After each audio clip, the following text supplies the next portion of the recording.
প্রিয় ভাই ও বোনেরা, আসসালামু আলাইকুম। অন্যরা কেন আছেন? প্রিয় ভাই বোনেরা, আজকে আমরা এখানে সকলে একত্রিত হয়েছি একটি লক্ষ্যকে সামনে রেখে, অর্থাৎ একটি পরিবর্তনকে সামনে রেখে আমরা সকলে একত্রিত হয়েছি। এই সেই চট্টগ্রামের পুণ্যভূমি, যেখান থেকে শহীদ রাষ্ট্রপতি জিয়াউর রহমান 1971 সালের স্বাধীনতার ঘোষণা দিয়েছিলেন। এই সেই চট্টগ্রামের পুণ্যভূমি, যেখানে শহীদ রাষ্ট্রপতি জিয়াউর রহমান শহীদ হয়েছিলেন। প্রিয় ভাই বোনেরা, এই সেই চট্টগ্রামের পুণ্যভূমি, যেখান থেকে দেশনেত্রী খালেদা জিয়াকে দেশনেত্রী উপাধি দেওয়া হয়েছিল। এই চট্টগ্রামের পুণ্যভূমির সাথে আমি এবং আমার পরিবারের একটি আবেগের সম্পর্ক রয়েছে। প্রিয় ভাই বোনেরা, আজ আমরা এখানে একত্রিত হয়েছি একটু আগেই যেটি বলেছি, একটি পরিবর্তনকে সামনে রেখে। 1971 সালে দেশ স্বাধীন হয়েছিল। সেই স্বাধীনতাকে রক্ষা করেছে 2024 সালের ছাত্র জনতার আন্দোলন। ছাত্র জনতা কেন সেই আন্দোলন করেছিল? কারণ আমরা বিগত 16 বছর ধরে এই দেশের মানুষের রাজনৈতিক এবং অর্থনৈতিক অধিকারকে, বাক স্বাধীনতাকে, ব্যক্তি স্বাধীনতাকে কেড়ে নেওয়া হয়েছিল। দেশের মানুষ পরিবর্তন চেয়েছে। সেই পরিবর্তন, যে পরিবর্তন এই দেশের খেটে খাওয়া মানুষকে নিরাপত্তা দিবে, নিরাপদে ব্যবসা বাণিজ্য, নিরাপদে চাকরি, নিরাপদে রাস্তায় হাঁটার অধিকার দিবে। বাংলাদেশের মানুষ পরিবর্তন চেয়েছে। কোন সে পরিবর্তন? যেই পরিবর্তনের ফলে দেশের সাধারণ মানুষ তাদের সন্তানদের শিক্ষা ব্যবস্থা নিশ্চিত করতে পারবে। বাংলাদেশের মানুষ পরিবর্তন চেয়েছে। কোন সে পরিবর্তন? সেই পরিবর্তন হলো বাংলাদেশের মানুষ যেন তার এবং তার পরিবারের ন্যূনতম চিকিৎসা সুবিধা তারা পায়। প্রিয় ভাই বোনেরা, বাংলাদেশের মানুষ আরেকটি পরিবর্তন চেয়েছে, অর্থাৎ তার রাজনৈতিক অধিকার, যেটি তার কাছ থেকে কেড়ে নেওয়া হয়েছিল, সেই অধিকার যাতে বাংলাদেশের মানুষ প্রয়োগ করতে পারে। সেই অধিকার, যে অধিকার তার কাছ থেকে কেড়ে নেওয়া হয়েছিল, কথা বলার অধিকার, সেই অধিকার মানুষ আবার পুনঃপ্রতিষ্ঠিত করেছে। 2024 সালের 5ই আগস্ট বাংলাদেশের মানুষ পরিস্থিতির পরিবর্তন করে আগামী দিনে বাংলাদেশে এই পরিবর্তনগুলো চায়। এখন প্রিয় ভাই বোনেরা, আজ এই নির্বাচনী জনসভায় দাঁড়িয়ে একটি রাজনৈতিক দল হিসাবে আমরা আমাদের প্রতিদ্বন্দ্বী দল যারাই হোক না কেন, আমরা তাদের সম্পর্কে আপনাদেরকে হয়তো অনেক কথা বলতে পারি, তাদের হয়তো অনেক দোষ ত্রুটি তুলে ধরতে পারি, কিন্তু তাতে কি জনগণের কোনো উপকার হবে? কি ভাই, আমরা যদি সমালোচনা করার স্বার্থেই যদি সমালোচনা করে দেশের সাধারণ মানুষের কি তাতে কোনো উপকার হবে? উপকার হবে না। আমরা যদি শুধু সমালোচনা করার অর্থে শুধু সমালোচনাই করি, দেশের মানুষের পেট ভরবে? পেট ভরবে না। প্রিয় ভাই বোনেরা, বিএনপি একমাত্র রাজনৈতিক দল যারা যতবার সরকারে ছিল এই দেশের মানুষের ভাগ্যের পরিবর্তনের জন্য কাজ করেছে তারা। এবং সেই জন্যই আমি 17 বছর পর যেদিন দেশের মাটিতে পা রেখেছিলাম, সেদিন আমি সমগ্র বাংলাদেশের মানুষের কাছে একটি কথা বলেছিলাম যে উই হ্যাভ এ প্ল্যান, অর্থাৎ আমাদের একটি পরিকল্পনা আছে দেশের মানুষকে ঘিরে, দেশকে ঘিরে। বাংলাদেশে এই মুহূর্তে বাংলাদেশে এই মুহূর্তে জনসংখ্যার অর্ধেক জনসংখ্যা হচ্ছে তরুণ বা যুবক সমাজের সদস্য। এই কোটি কোটি তরুণ যুবক সমাজের সদস্য তারা চায় কর্ম, তারা চায় কাজ, তারা চায় কর্মসংস্থান। এই যে চট্টগ্রাম বাংলাদেশের ব্যবসা বাণিজ্যের প্রাণকেন্দ্র, সেই চট্টগ্রামের মানুষ সহ সারা বাংলাদেশের মানুষ চায় একটি নিরাপদ পরিবেশ, যেই নিরাপদ পরিবেশে তারা ব্যবসা বাণিজ্য করতে পারবে, বাণিজ্যিক সুবিধা তারা চায়। এই চট্টগ্রামের মানুষ সারা বাংলাদেশের মানুষের মতন চায় যে তাদের সন্তানরা যাতে লেখাপড়া করতে পারে, সেই পরিবেশ তৈরি তারা চায়। এবং সেই জন্যই আমরা বলেছি আপনাদের রায় 12 তারিখে ইনশাল্লাহ আমরা সরকার গঠনে সক্ষম হলে আমরা আমাদের প্রাইমারি শিক্ষা ব্যবস্থা সহ বিভিন্ন শিক্ষার স্তরে স্তরে আমরা পরিবর্তন আনতে চাই, যেখানে আমরা শিক্ষা ব্যবস্থাকে এমন করে গড়ে তুলতে চাই যেখানে আমাদের তরুণ যুবক সদস্যরা, তরুণ সমাজের সদস্যরা শুধু সার্টিফিকেট শিক্ষা ব্যবস্থাই পাবে না, একই সাথে তাদের শিক্ষা ব্যবস্থা এমন হবে যাতে শিক্ষা জীবন শেষে তারা কর্মসংস্থানের ব্যবস্থা সহজেই করে নিতে পারে। এবং সেজন্যই আমরা বলেছি যে আমরা হয়তো আপনাদেরকে বলতে পারি অমুক জায়গায় এত বেডের হসপিটাল করব, তমুক জায়গায় এত বেডের হসপিটাল করব, কিন্তু আমরা তা বলতে চাই না আপনাদেরকে। বরং আমরা চাই গ্রামের মানুষের কাছে, গ্রামের নারীদের কাছে, গ্রামের শিশুদের কাছে স্বাস্থ্য সেবা তাদের ঘরে ঘরে পৌঁছে দিতে।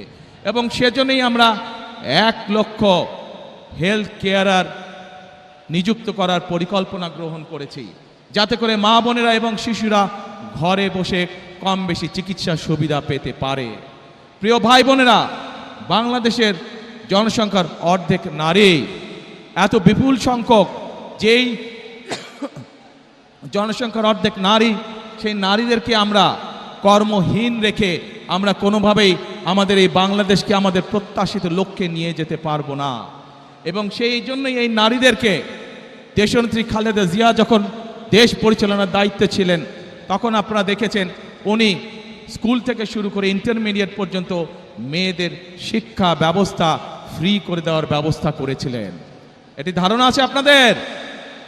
যে আমরা সেই নারীদেরকে সেই শিক্ষা ব্যবস্থার ফলে, ফ্রি শিক্ষা ব্যবস্থার ফলে নারীদের একটি বৃহৎ অংশ আজ শিক্ষিত হয়েছে, কিন্তু সেই নারীদেরকে আমরা স্বাবলম্বী করে, অর্থনৈতিকভাবে স্বাবলম্বী করে গড়ে তুলতে চাই। এবং সেই জন্যই আমরা বলেছি আপনাদের ভোটে ইনশাল্লাহ আগামী 12 তারিখে বিএনপি সরকার গঠনে সক্ষম হলে আমরা বাংলাদেশের প্রত্যন্ত অঞ্চলে গ্রামগঞ্জ সহ সকল পরিবারের নারীদের কাছে আমরা ফ্যামিলি কার্ড পৌঁছে দিতে চাই। প্রিয় ভাই বোনেরা, বাংলাদেশের মূল প্রাণ শক্তি হচ্ছে কৃষক। এই কৃষক যদি ভালো থাকে তাহলে বাংলাদেশ ভালো থাকবে। এই বিপুল জনগোষ্ঠীর খাদ্যদ্রব্যের যে ঊর্ধ্বগতি, পণ্যমূল্যের যে ঊর্ধ্বগতি, এই ঊর্ধ্বগতি যদি রোধ করতে হয় তাহলে আমাদেরকে কৃষির উৎপাদন বাড়াতে হবে। এবং কৃষির উৎপাদন বাড়াতে হলে আমাদেরকে কৃষক ভাইদের পাশে, কৃষানী বোনদের পাশে আমাদেরকে দাঁড়াতে হবে। এবং সেই জন্যই আমরা বলেছি আপনাদের ভোটে ইনশাল্লাহ আগামী 12 তারিখে বিএনপি সরকার গঠনে সক্ষম হলে আমরা ধীরে ধীরে বাংলাদেশের সকল কৃষকের কাছে কৃষক কার্ড নামে একটি কার্ড পৌঁছে দিতে চাই, যে কার্ডের মাধ্যমে কৃষক এবং কৃষানী ভাই বোনেরা তারা ঋণ সুবিধা সহ বিভিন্ন সুবিধা তারা পাবে, যাতে করে আস্তে আস্তে তারা অর্থনৈতিকভাবে স্বাবলম্বী হয়ে উঠতে পারে। প্রিয় ভাই বোনেরা, আজ এই চট্টগ্রাম সহ সারা বাংলাদেশের একটি বড় সমস্যা, সেটি হচ্ছে জলাবদ্ধতা। এই চট্টগ্রাম শহর, চট্টগ্রাম জেলার বিভিন্ন উপজেলা সহ সারা বাংলাদেশে খাল, বিল, নদী নালাগুলো বন্ধ হয়ে গিয়েছে। আমরা আপনাদের ভোটের মাধ্যমে 12 তারিখে ইনশাল্লাহ বিএনপি সরকার গঠনে সক্ষম হলে আমরা সমগ্র বাংলাদেশে খাল কাটা কর্মসূচি চালু করতে চাই। আপনারা কি খাল কাটবেন আমাদের সাথে? কারা কারা খাল কাটবেন? হাত তুলেন তো দেখে কারা কারা ইনশাল্লাহ আমরা সকলে দুহাতে কোদাল দিয়ে খাল খনন শুরু করব, খাল খনন কর্মসূচি, যাতে করে এই দেশ থেকে জলাবদ্ধতা, বন্যার সমস্যা সবকিছু আমরা দূর করতে পারি। প্রিয় ভাই বোনেরা, এই চট্টগ্রামে ইপিজেড আছে এবং এই চট্টগ্রামের বহু মানুষ এই ইপিজেডে চাকরি বাকরি করার মাধ্যমে তাদের জীবিকা নির্বাহ করে থাকেন। আছে না ইপিজেড? যেই ইপিজেড আছে এবং কে ইপিজেড, এই সবগুলোতে লক্ষ লক্ষ মানুষের কর্মসংস্থানের ব্যবস্থা আছে। প্রিয় ভাই বোনেরা, এই কে ইপিজেড এবং বাকি যে ইপিজেডগুলো আছে, এই সবগুলো আপনাদের নিশ্চয়ই ধারণা আছে কোন সময় হয়েছিল? বিএনপি সরকারের সময়, শহীদ রাষ্ট্রপতি জিয়াউর রহমান এবং দেশনেত্রী খালেদা জিয়ার সময় হয়েছিল। ইনশাআল্লাহ 12 তারিখের নির্বাচনে আপনাদের রায়ে ইনশাআল্লাহ বিএনপি সরকারের গঠনে সক্ষম হলে পরে আমরা এই ইপিজেডের সংখ্যা বৃদ্ধি করব। কে ইপিজেডের মতন আরও ইপিজেড আমরা তৈরি করব, যাতে আরো লক্ষ লক্ষ তরুণ সমাজের সদস্যরা সেখানে চাকরি সংস্থান করতে পারে, কর্মসংস্থান করতে পারে। প্রিয় ভাই বোনেরা, এই অঞ্চলের মানুষের একটি বড় দাবি আছে, যেই দাবিটির ব্যাপারে বিগত বিএনপি সরকার উদ্যোগ গ্রহণ করেছিল কিন্তু সম্পূর্ণ করে যেতে পারেনি। দেশনেত্রী খালেদা জিয়া উদ্যোগ গ্রহণ করেছিলেন কিন্তু সময়ের অভাবে সম্পূর্ণ করে যেতে পারেনি। আমরা দেখেছি বিগত 15 বছরে এই ব্যাপারে কোনো উদ্যোগ কেউ গ্রহণ করেনি। এই উদ্যোগ যদি গ্রহণ করা হয় তাহলে শুধু এই চট্টগ্রামের মানুষ নয়, সমগ্র চট্টগ্রাম সহ সারা দেশে বহু মানুষের কর্মসংস্থান হবে, সারা দেশে ব্যবসা বাণিজ্য অনেক চাঙ্গা হবে, যাতে করে মানুষের কর্মসংস্থান হবে, মানুষ চাকরি ব্যবসা বাণিজ্য করে খেতে পারবে। কি সেটি? বাণিজ্যিক রাজধানী। ইনশাআল্লাহ বিএনপি আগামী 12 তারিখে নির্বাচনে আপনাদের সমর্থনে বিএনপি সরকার গঠনে সক্ষম হলে খালেদা জিয়ার সেই উদ্যোগ যত দ্রুত সম্ভব আগামী বিএনপি সরকার সেটিকে বাস্তবায়ন করবে, যাতে করে এই এলাকার মানুষ ব্যাংকিং সুবিধা সহ সকল কিছু এখানে বসেই কাজ সেরে নিতে পারে। প্রিয় ভাই বোনেরা, 1 মিনিট দাঁড়াও, কথা শোনো, আগে কথা শোনো ভাই, কথা শোনো। প্রিয় ভাই বোনেরা, আমি যে এই সংক্ষিপ্তভাবে আপনাদের সামনে পরিকল্পনার কথাগুলো তুলে ধরেছি, আপনারা কি কম বেশি সবাই শুনতে পেরেছেন, বুঝতে পেরেছেন? কি ভাই, ওই যে রাস্তার মধ্যে মানুষ আছে আপনারা শুনতে পেয়েছেন? আচ্ছা, পেছনে যে মানুষ আছেন শুনতে পেয়েছেন? এখন এই আপনাদের কি মনে হয় যে আমরা যদি এই পরিকল্পনাগুলো গ্রহণ করতে পারি তাহলে দেশের মানুষ যেই পরিবর্তন আশা করেছিল ধীরে ধীরে আমরা সেই ভালো পরিবর্তনের দিকে এগিয়ে যাব? আপনারা কি সেইটা মনে করেন? ইনশাআল্লাহ। প্রিয় ভাই বোনেরা, যদি তাই হয়ে থাকে তাহলে বিএনপি সরকার ইনশাআল্লাহ আপনাদের কাছে যেই প্রতিশ্রুতিগুলি দিয়েছে, বিএনপি যেই প্রতিশ্রুতিগুলি দিয়েছে সেগুলো ইনশাআল্লাহ বিএনপি সরকারে গেলে ধীরে ধীরে আমরা বাস্তবায়ন করব। কিন্তু তার আগে আপনাদের একটি দায়িত্ব আছে প্রিয় ভাই বোনেরা।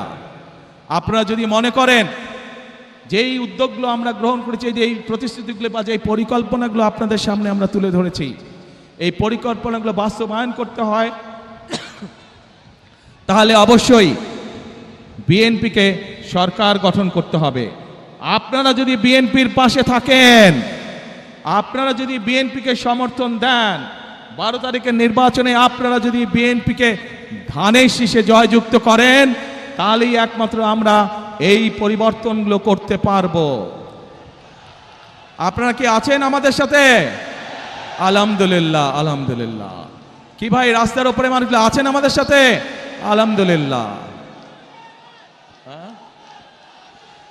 ওই তো পাহাড়ের উপরে, হ্যাঁ ওই যে পাহাড়ের উপরে হাতের বাম দিকে ওনারা, আলহামদুলিল্লাহ।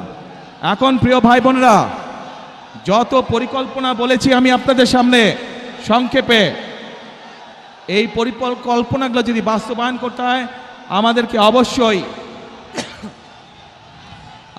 অবশ্যই দুটো বিষয়ে নজর দিতে হবে।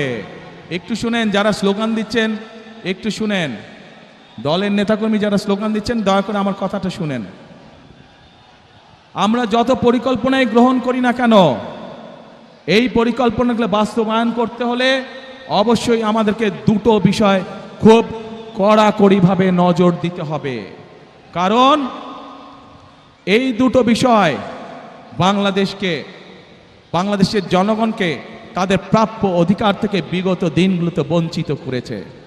এবং অতীতে বিএনপি যতবার দেশ পরিচালনা করেছে, বিএনপি প্রমাণ করে দেখিয়েছে যে এই দুটো বিষয় একমাত্র বিএনপি সফলভাবে করতে পারে কাজ। কি সেই বিষয় দুটো? সেই বিষয় দুটো হচ্ছে, এক, মানুষের নিরাপত্তা,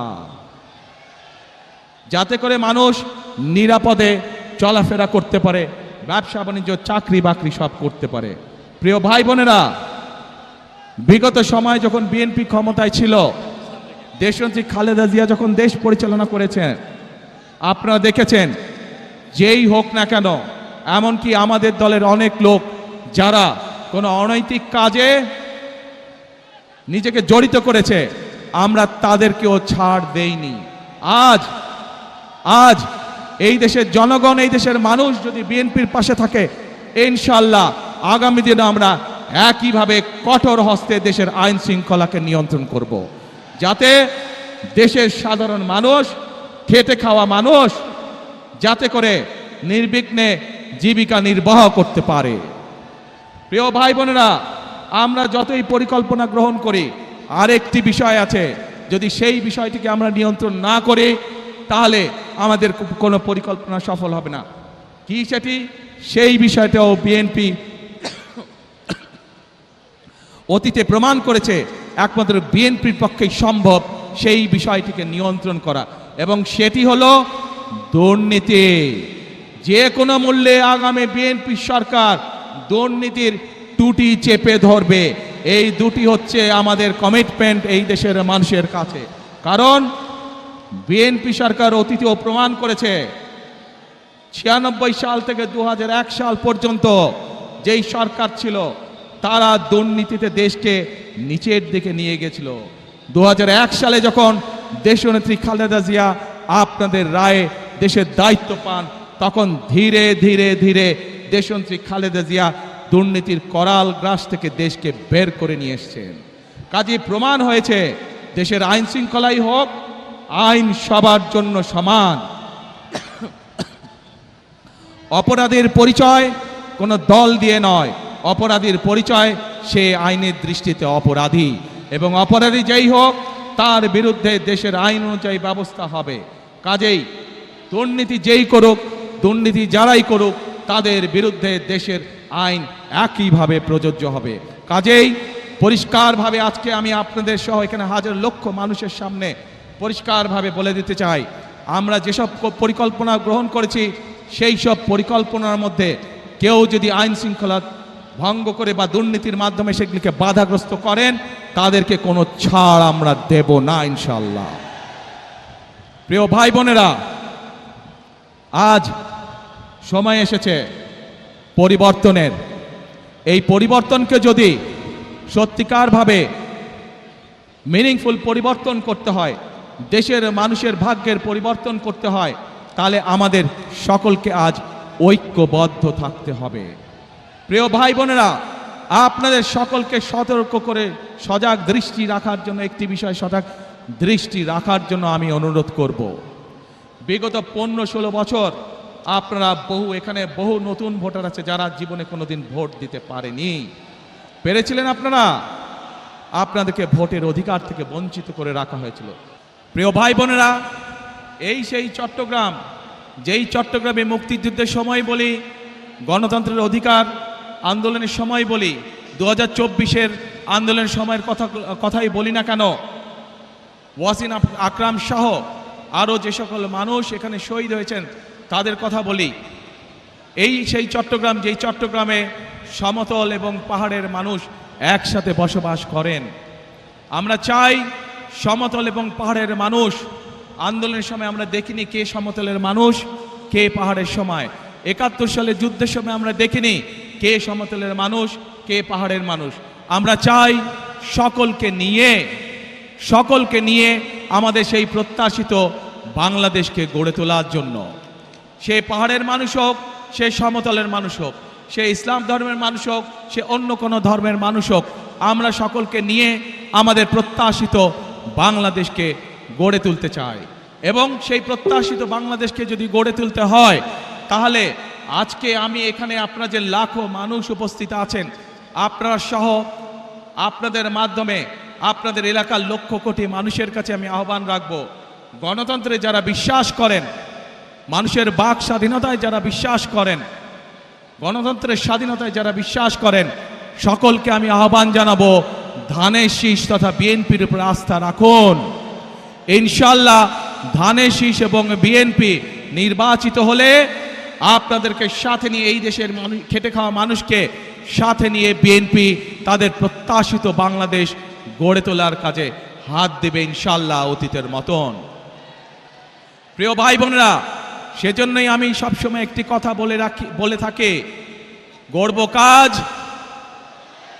করব কাজ, গড়ব দেশ, সবার আগে বাংলাদেশ। করব কাজ, গড়ব দেশ, সবার আগে বাংলাদেশ। কাজে আমাদের বাংলাদেশকে যদি আমাদের মতন সুন্দর করে গড়ে তুলতে হয়, তাহলে গণতন্ত্রের পক্ষে সকল শক্তিকে আজ ঐক্যবদ্ধ থাকতে হবে। যে কারণেই ওয়াসিম আকরাম সহ বহু মানুষ তাদের জীবনকে উৎসর্গ করেছেন। তাদের জীবনের মূল্যকে যদি আজ আমাদের তাদের মূল্য দিতে হয়, তাদের জীবনের ত্যাগকে, তাহলে অবশ্যই আজকে আমাদের মানুষের যে প্রত্যাশা, সেই প্রত্যাশা পূরণের জন্য কাজ করতে হবে। এবং যা মাত্র বললাম আমি, ইনশাল্লাহ ধানের শীষের উপর আস্থা রাখুন, ইনশাল্লাহ বিএনপির উপর আস্থা রাখুন। বিএনপি আপনাদেরকে সাথে নিয়ে আপনাদের সেই প্রত্যাশা পূরণে কাজ করবে। প্রিয় ভাই বোনেরা, বিগত 15 বছর যেভাবে আপনাদের রাজনৈতিক এবং অর্থনৈতিক অধিকার ছিনিয়ে নেওয়া হয়েছিল, সেরকম একটি ষড়যন্ত্র আবারও শুরু হয়েছে। আপনাদের প্রতি আমার আহ্বান, এই ষড়যন্ত্র সম্পর্কে সকালে সজাগ থাকবেন, সতর্ক থাকবেন, যাতে আবার আপনাদের অধিকার কেউ ছিনিয়ে নিতে না পারে। আপনাদের ভোটের অধিকার, আপনাদের কথা বলার অধিকার, আপনাদের বেঁচে থাকার অধিকার যাতে আবার কেউ ছিনিয়ে নিতে না পারে। 12 তারিখে নির্বাচন, ইনশাআল্লাহ এই নির্বাচনের দিন আপনাদের কাছে আমার প্রত্যাশা, কখন যাবেন ভোট দিতে? না, এবার ফজরে গেলে হবে না, এবার তাহাজ্জুদের নামাজ পড়ার জন্য উঠতে হবে। তাহাজ্জুদের নামাজ পড়বেন এবং ভোট কেন্দ্রের সামনে গিয়ে, যার যেই ভোট কেন্দ্রের সামনে গিয়ে ফজরের নামাজ জামাত করে আদায় করবেন এবং তারপরে লাইন দিয়ে ভোটের জন্য দাঁড়িয়ে যাবেন যখনই ভোট কেন্দ্র খুলবে। পারবেন ইনশাআল্লাহ? তাহলে কথা একটাই, করব কাজ, গড়ব দেশ, সবার আগে বাংলাদেশ। যে মানুষগুলো আগামী দিনে এই এলাকার মানুষের উন্নয়নের রাজনীতির সূচনা করবে, সেই মানুষগুলোর সাথে আপনাদেরকে আমি পরিচয় করিয়ে দিচ্ছি। যেহেতু এখানে চট্টগ্রাম জেলার সকল প্রার্থী উপস্থিত আছেন, কক্সবাজার জেলার সকল প্রার্থী আমার পাশে দাঁড়িয়েছেন। আপনাদের এলাকার উন্নয়নের দায়িত্ব এই মানুষগুলোর উপরে থাকবে, যাতে আপনাদের এলাকায় উন্নয়ন হচ্ছে কি হচ্ছে না, আপনারা নির্বাচিত করার পরে এই মানুষগুলোর কাছে কি আপনার অভাব অভিযোগ আপনারা জানাতে পারবেন। এদেরকে যদি নির্বাচিত করেন আপনারা, তাহলে এরা আপনাদের কাছে জবাবদিহি করতে দায়বদ্ধ থাকবে। সকল মা বোন সহ সকল ভাইদের প্রতি আমার অনুরোধ, 12 তারিখে যাতে কেউ কোনোভাবে আপনাদের ভোটের অধিকার কেড়ে নিতে না পারে, সেই ব্যাপারে সদা সতর্ক দৃষ্টি রাখবেন। ইনশাল্লাহ সতর্ক থাকবে। আপনার সকলে হাত এই ধানের শীষে তুলেন। প্রিয় ভাই বোনেরা, এই আমার হাতের ডান এবং বাম পাশে যেই মানুষগুলো দাঁড়িয়ে আছে, এরা হচ্ছে ধানের শীষের প্রতিনিধি। ইনশাল্লাহ 12 তারিখে এদেরকে জয়যুক্ত করবেন, যাতে আপনার জীবনকে আপনি নিরাপদ করতে পারেন, আপনার এলাকার উন্নয়নকে আপনি নিশ্চিত করতে পারেন। আল্লাহ হাফেজ। বাংলাদেশ জিন্দাবাদ, বাংলাদেশ জাতীয়তাবাদী দল জিন্দাবাদ। আসসালামু আলাইকুম।